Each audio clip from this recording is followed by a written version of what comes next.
My personal beliefs will play in heavily as in my position as your District 12 representative. That's what guides me in my daily walk every day.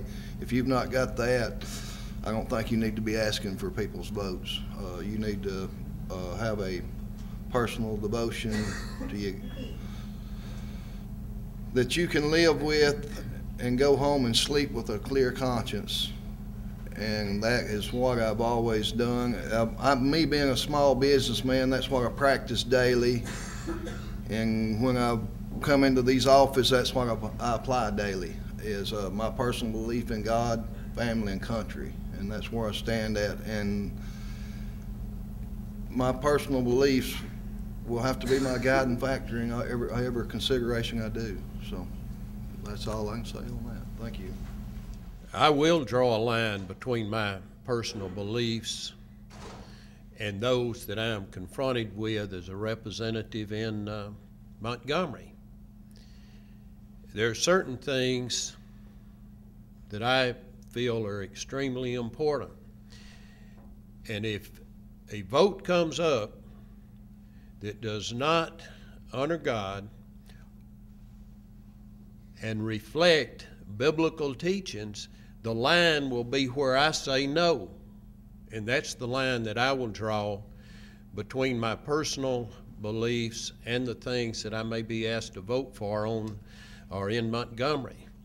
And I will not cross that line.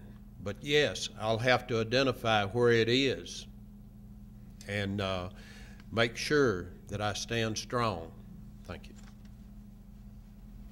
You better believe there's going to be a fine line.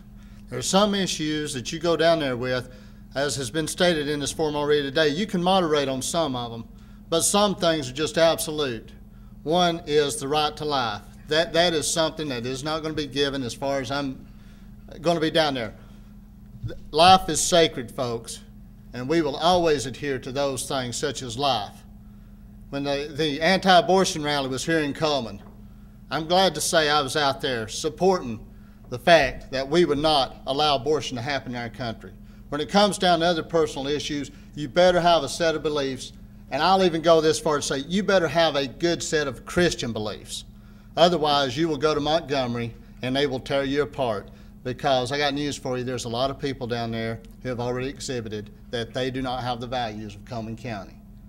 And you better believe I'm going to take the values that I have. A dear old 81-year-old mama, the best advice she gave me, son, if you get elected, don't ever lie to the people that you represent.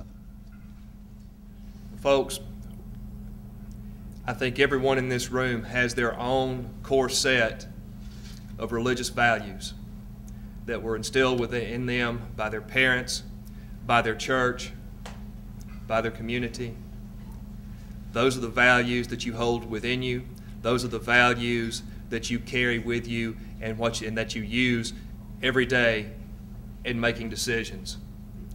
Most certainly, those would come into play as we looked at proposed legislation and proposed bills. I think we also have to realize that my own religious views are going to differ from those of the rest of us.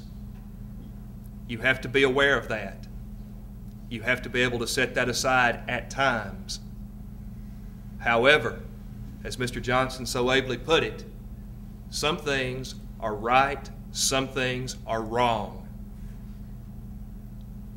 And in that instance, regardless of what focus groups say, regardless of what polls say, regardless of what is popular, you come down on the side of what is right 100% of the time. Some things you do not sacrifice. Some things you do not compromise.